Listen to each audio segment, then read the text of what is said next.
Mabayad oh.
Bakit kailangan ng palitan?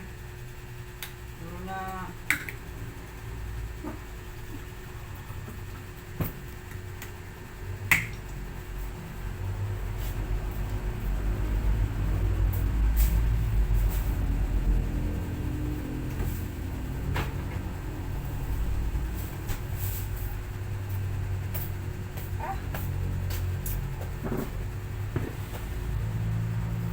Bahay guys yan medyo makalat dito ang drum dapat nasa labas yan kanya nga na nakapasok dito gawa nga ng dito kaya nakapasok dito gawa ng may ginagawa sa sa bubong kailangan may matungtungan na medyo yung safe pang apakan. Hindi kasi pwede yung hagda namin, yung isa mga kawayan, hindi, wala akong tiwala na lang kasi medyo magapok na. Yung isa naman, bakal, napakahaba naman. Mahirap imanis ba? Eh, sabi ng aking kasama, yung malaking drum namin, ipasok daw kasi ang tutungtungan niya kapag siya may ginagawa. Alam mo nyo naman guys, kapag kayong ganitong tag-ulan na, marami nang gagawin. Kaya hindi ko na maiwan ang susi ko sa labas. Kaya pagka ganito lagi may ginagawa, matatagal ng yero, papalitan, papastahan. Ito na naman guys ang binili ko sa Walter.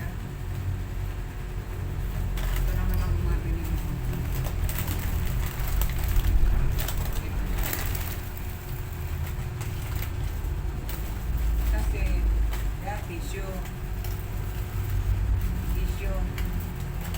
Yan. Mas iba ito. Ayun kasi guys nung tissue na pagka pinapunas mo dumidikit-dikit sa balat. Bumili ako ng na-miss ko na kasi itong itong pancit canton. Sabi ko, na-miss ko na yung pancit canton nung araw kasi titinda pa ako. Nilalagyan ko lang ito ng gulay, tsaka chicken, yung luto na, tsaka gulay, mga hapon lang. Okay, nasarap. Dalawa lang naman pinili ko kasi hindi naman talaga ako lagi nakain. Dito kasi medyo maalat, kaya ngayon ako titikim. Hindi kita yung aking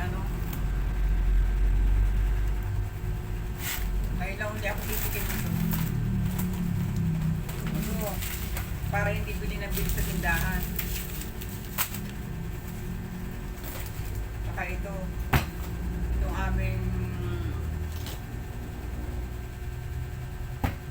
ilang grams ba to? 250 ml. Grams. ml nga pala. Saka paminta. Nakita ko ito dun sa display dun sa Walter E. ano. Siguro nga 4 na lang yung powder ba? Powder na. Ito masarap ng paminta na to eh. Gawang Batangas. Kaya nga lang siguro wala pang bagong dating. Parang hindi ko naamoy sa labas yung ano, yung sarap ng paminta. Tapos itong isa, inamoy ko, mukhang bagong-bago. Kasi marami pang nakaano doon eh. Kumbaga, siksik pa talaga yung displayhan nila. Kaya sabi ko, kuha na lang ako nito. Ito, kasi hindi ko talaga matis na hindi ko kuha nito eh. Kumuha rin ako ng isa. Masarap kasi ang paminta na ito. Kaya nga lang nagdalawang ano, ako gawa nga ng, hindi ko na maamoy sa labas. Ito kasi bibili ako nito, inaamoy ko sa labas. Na amoy na amoy talaga yung purong paminta ba. Tama na itong dalawang ito. Wala naman ang binili ko. Hindi naman ako bibili ng ganyan, kaya naalala ko lang. Saka ito mga, para hindi nabili sa tindahan, mahal kasi sa tindahan sa amin. Mahal ito sa tindahan, kaya bumili ako ng 15 pieces. Yun lang naman ang aking mga binili guys. Hindi nyo nakikita dyan. At least nakita nyo ang binili ko doon. Sa 1 care. Saka ito talaga ang pinakasadya ko doon. Itong gatas. Kulang-kulang 1 kilo. Yun lang naman. Sabi ko gusto ko na kape. Kanya nga lang, ilang araw na rin ako, siguro 1 week na kami walang gatas sa bahay. Sabi ko, punta na ako ng bibili ako ng gatas kasi hindi maganda yung maganda yung mayroon tayo pa akong gatas sa kapag hindi pure coffee yung ating kailangan lagyan natin ng milk. Ang binibili namin gatas talaga yung adult for adult. Yun lang naman guys ang binili ko. Ito talaga importante itong gatas. Ito naman kasi na kahit wala minsan eh.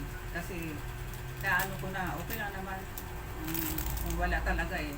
Pero yung gatas talaga, siguro 1 week na kami walang gatas. Kaya kailangan, sabi ko sa kasama ko, bili tayong gatas na kasi 1 week na eh. Mahirap ang tapa ko na nagkakaedad. Kailangan meron din gatas talaga. Hindi pwede wala. Ano naman guys ang aking wala akong masyadong ganap ngayon. Ito lang ang aking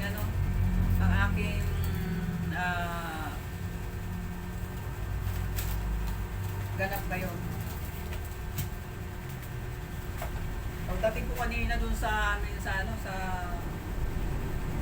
bahay. Sabi ko, dumi ng pusa. Sabi ko, naku po.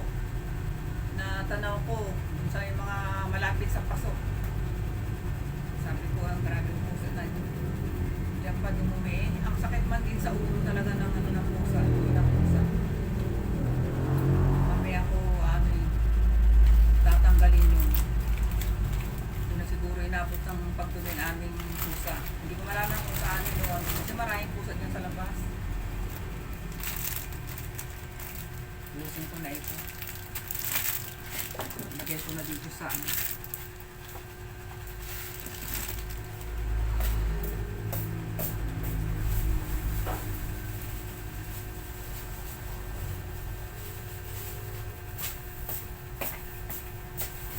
plastic na bago sa tabi. Hindi na ako bibili ako ng mani doon.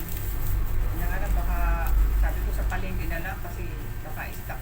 Gusto ko yung pag sa palengke kasi kadalasang bago.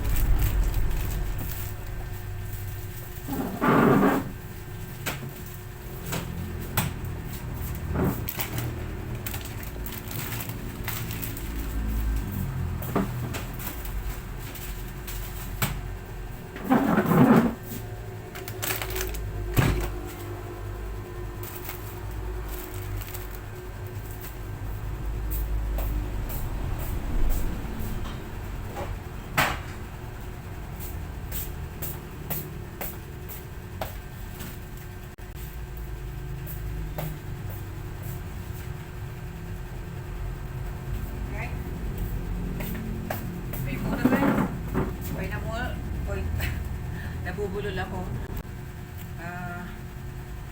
Mulan dito kanina, ang lakas. Isang buhos, ang bagsakan, ang lakas naman talaga eh.